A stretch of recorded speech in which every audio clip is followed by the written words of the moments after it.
Hi, this is Gerald Celente. It's Thursday, April 15th, 2021. And here are some of today's trends in the news. Another great day on the markets. Oh, yeah.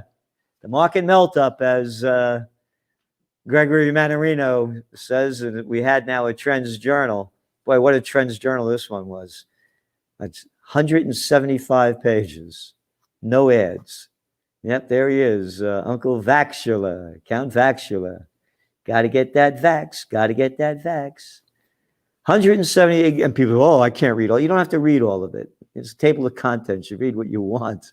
But what's in it, you're not going to find anywhere else because it's the only magazine that tells you, this is what's going on, this is what it means, and this is what's next. So anyway, Gregory Mannarino sums it up in his article. And the Dow today broke a new record, top 34,000. And the S&P and the NASDAQ both gained 1% on the news that retail sales jumped. Can't figure out how they jumped. Oh, you mean all that cheap money they're pumping into the system? Yeah, that's what did it. And U.S. job claims dropped to the lowest point since March of last year. Only 576,000 first-time filings for unemployment.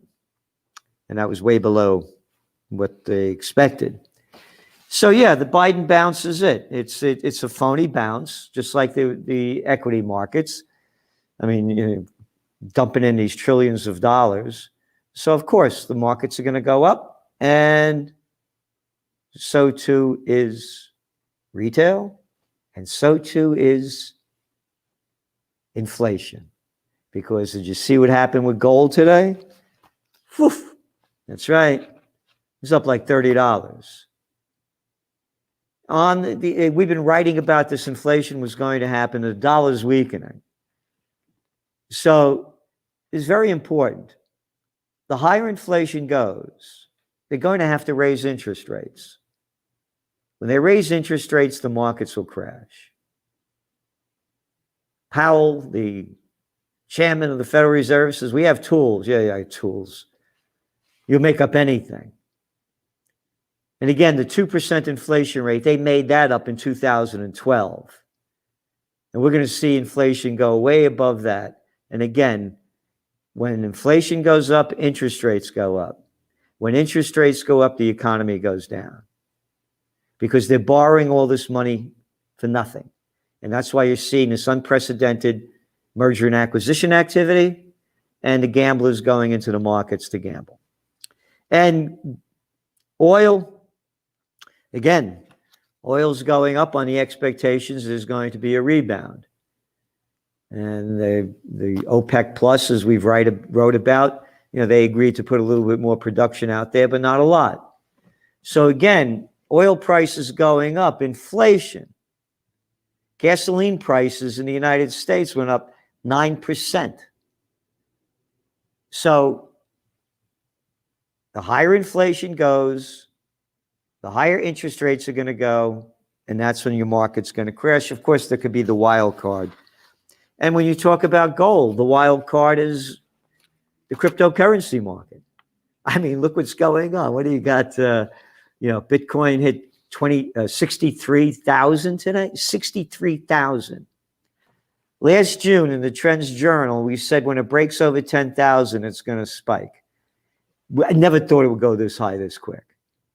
And how high could it go? It could keep going. It could hit 100,000 easily. Go way beyond it. Until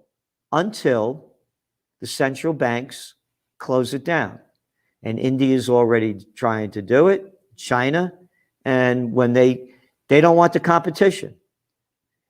Gold prices and silver prices should be at least 2 times what they are if it wasn't for the money going to cryptos. But again, that's the wild card. That's why nobody could predict the future. You could forecast trends, but who would have thought of, Bitcoin 15 years ago or cryptocurrencies? So OPEC sees oil demand lifted by stimulus shots. There we go, stimulus shots, fake money being injected into the system. Eastern Promise HSBC relocates top leadership from London to Hong Kong. HSBC will move 4 of its top executives to Hong Kong from London.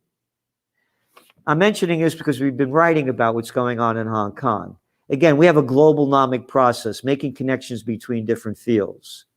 So while you're talking about China taking over Hong Kong and how terrible it is, we said it's not going to make any difference to the companies because the business is business. They'll do anything. They kill, murder, they'll do anything they want. Killing's like murder, isn't it? Yeah. Except when you start wars, then that's not murder.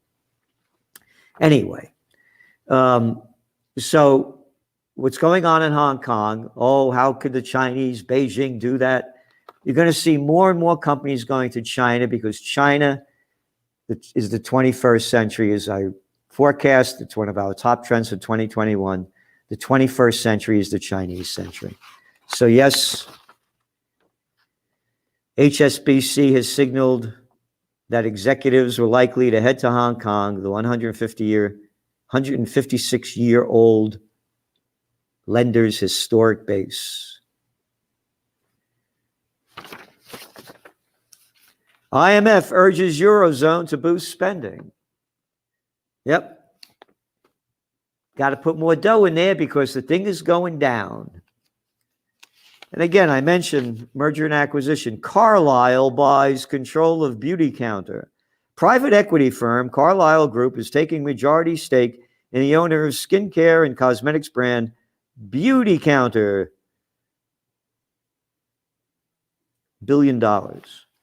Again, when I was a young guy, there were no such thing as hedge funds or private equity groups. As the facts show, the rich are getting richer. The bigs are buying up more. And we, the little people of Slavelandia, will be working for them. Forbes, a new billionaire every 17 hours. Got it?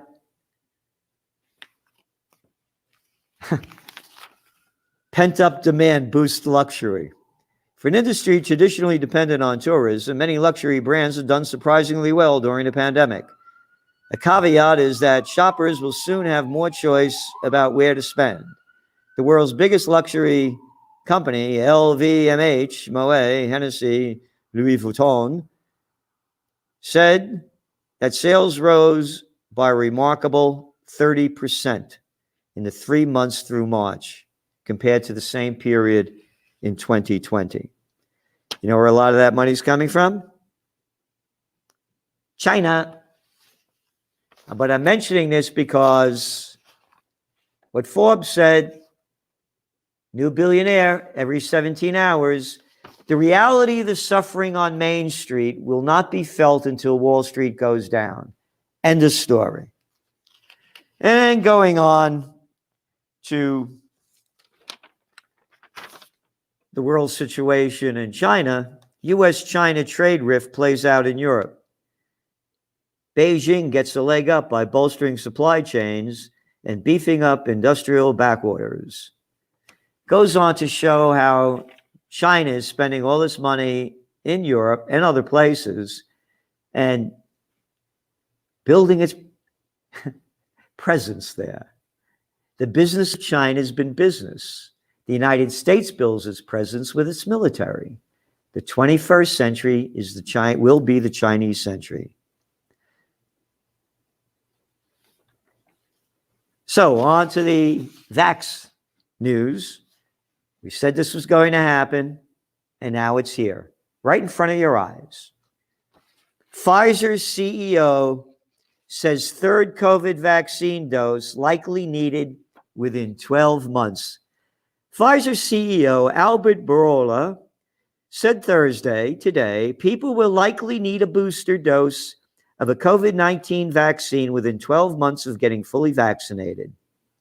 Quote, it is extremely important to suppress the pool of people that can be susceptible to the virus, he told CNBC. All right. Pfizer said that updated data from clinical trials show its vaccine to be highly effective 6 months after the second dose. Remember, they're saying now vaccines, this is Thursday, today. You know what also happened today? I wonder if this is a coincidence. Earlier Thursday, the Biden administration's COVID response chief science officer, David Kessler, said Americans should expect to receive booster shots to protect against coronavirus variants. This is going to be a yearly deal. The drug dealers are in charge. Again, this has not been approved by the FDA. It's been sent out on an emergency. Operation Warp Speed. So here's what he said. Kessler told U.S. lawmakers, you know, that's a curse word. Lawmakers, little scumbags, arrogant little jerk-offs, politics. Lawmakers, we don't need another damn law. You got bundles and books of them. You got libraries of law. Go out and get a goddamn job and stop sucking off the public tit. Anyway, Kessler told U.S. lawmakers that currently authorized vaccines are highly protective, but noted new variants could challenge the effectiveness of the shots. And all you people ran out and got the shots. And the variants are coming. Keep getting them shots. Listen to this quote to show you what kind of a dick this shithead is. Oh, I'm sorry. It's not Dick. It's David. How can I get the D's mixed up? We don't know everything at this moment. He told you, ready? This is the bullshit words they shove down your throat to suck up to the scumbags in charge. And again, that's not foul language. No, this is foul language. He told the House Select Subcommittee. House Select, selected bunch of shitheads. That's honorable authorities, health experts. Those are curse words. And what else do we got here? This is from the Toilet Paper Record today. Vaccine distrust grows globally as West pauses. Safety worries about the AstraZeneca and Johnson & Johnson vaccines have jeopardized inoculation campaigns far beyond the United States, undercutting faith in two sorely needed shots. Undercutting faith? How about go fuck yourself? Oh, I shouldn't say that. Well, that's a dirty, no, it's not a dirty word. That is an appropriate word. People are getting blood clots. Oh, it's not that many. Oh, yeah? How about the people that are dying? Look how they promote this. You ready?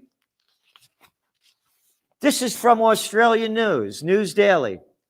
Queensland man aged in his 80s dies from complications due to COVID-19. The guy's in his 80s. How we know how sick he is? 910 people died in all of Australia, 25 million people over the course of over a year. How about blowing that up?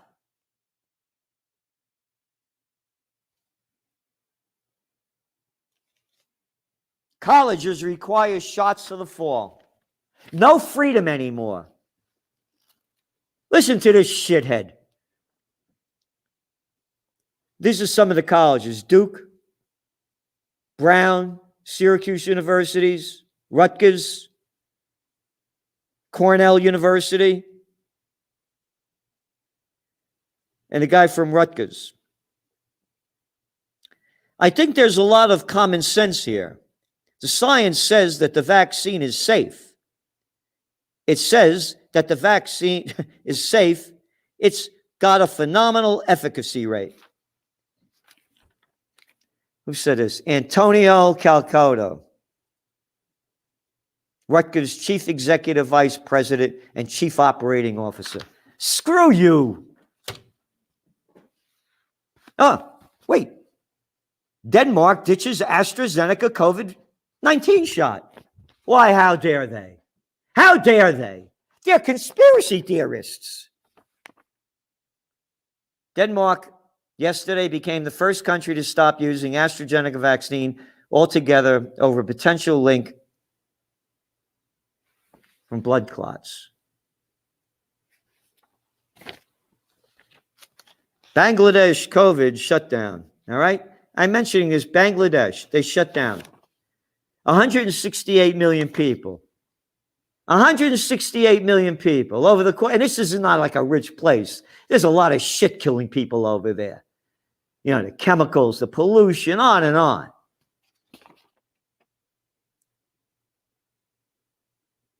$9,739 deaths out of 168 million people over the course of a full year, over a year. And they're locking it down. But good news, international travelers heading to New York will no longer have to quarantine if they're fully vaccinated. USA Today. Oh, the variant. Remember the guy from Pfizer? What did they make already? About $17 billion? And idiots, morons, and shitheads say, oh, the government's giving us the vaccine for free. Hey, dumbbell, they're stealing our money to do it in the name of taxes. You got it? Oh, what did that guy say about the variant? We got to watch out for the variant. The variant's here. The variant's coming. The variant's coming. What did I do with this? Here it is. Yep. It's extremely important to suppress the pool of people, blah, blah, blah, blah. And talked about vaccines could be protective, but new variants could challenge the effectiveness. Oh, that was David Kessler, the Biden administration's chief science officer. That's a curse word.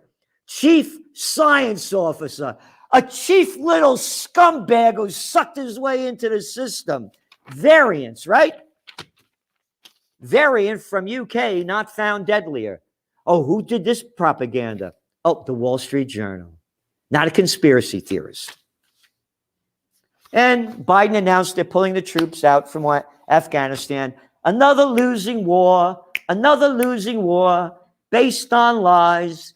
Saddam Hussein, had weapons of mass destruction, ties to Al-Qaeda, and we got to go get that guy over there before that, over that Osama bin Laden's over there. And we got to get Al-Qaeda. Look what the United States did. Almost a 20-year war.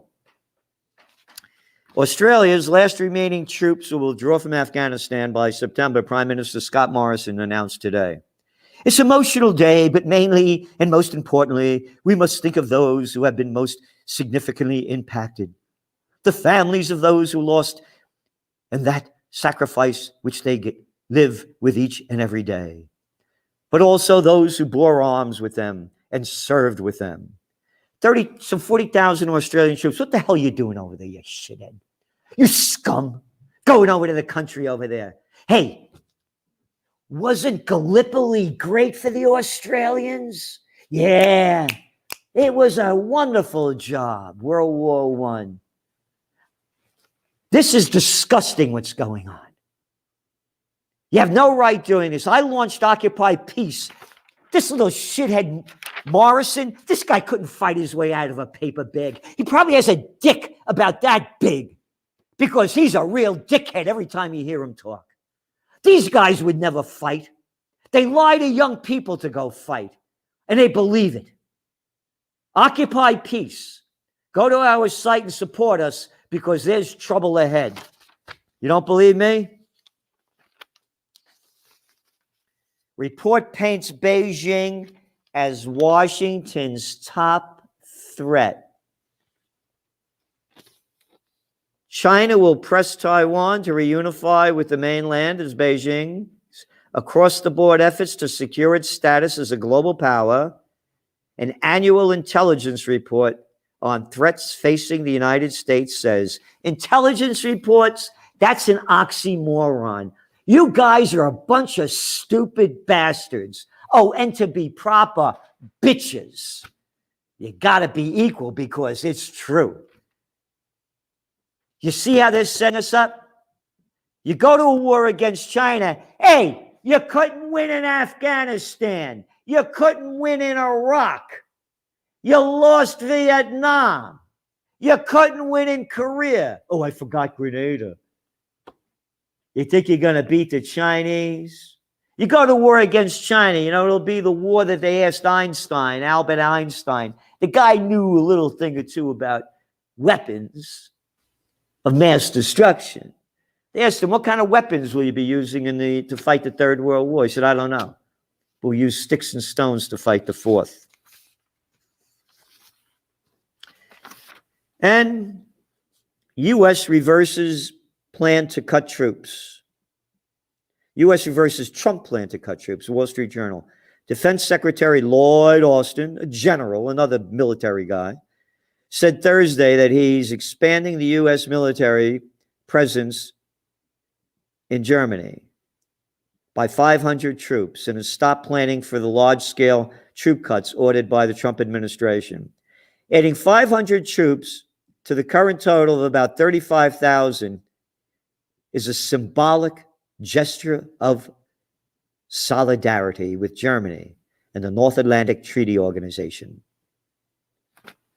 You had no business being there. I don't want my money going there. Hey, did we fight the Germans like there was in World War II? Didn't have something to do with the Germans? What the hell are we there for? Bring home all the troops. Secure the homeland. Bring the troops home to secure the homeland. No foreign entanglements. This is disgusting.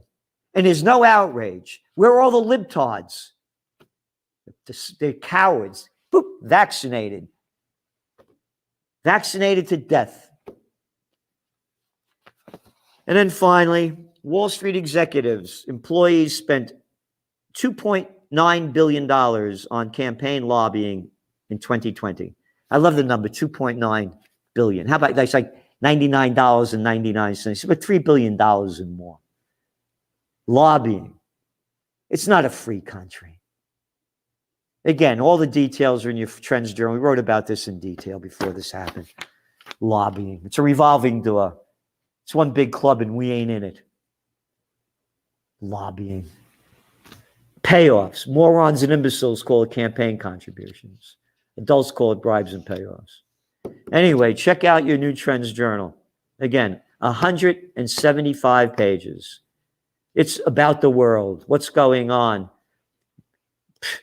What I touch here is very, very tiny compared to what we're writing. And again, we're telling you, we're giving you trend posts, what it means, trend forecasts, where it's going, what to do to plan, prepare, and prevail, because it's a rocky road ahead. This is Gerald Celente. That's some of today's trends in the news. And remember, do what you can to support us. We're fighting for freedom, peace, and justice. And we'll be putting more up on the Occupy Peace site about the rally. Check in later tomorrow. May 29th at the Four Corners in Kingston. And donate. Put your money where your heart is, because if you want to beat the Wall Street gang that's putting all their billions into it and the others, you can't do it for free, and you can't do it alone.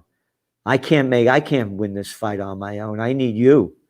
I need all of us that want freedom, peace, and liberty to unite. And I'm fighting, in every way I can. So we need your support with the Trends Journal, with the rally, with Occupy Peace, occupypeace.com. Thank you very much.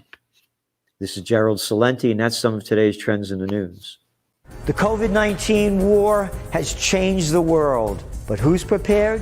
What's next? It's in your Trends Journal. Trends Journal subscribers are prepared. Subscribe to the Trends Journal. Read history before it happens. From the world leader in trend forecasting.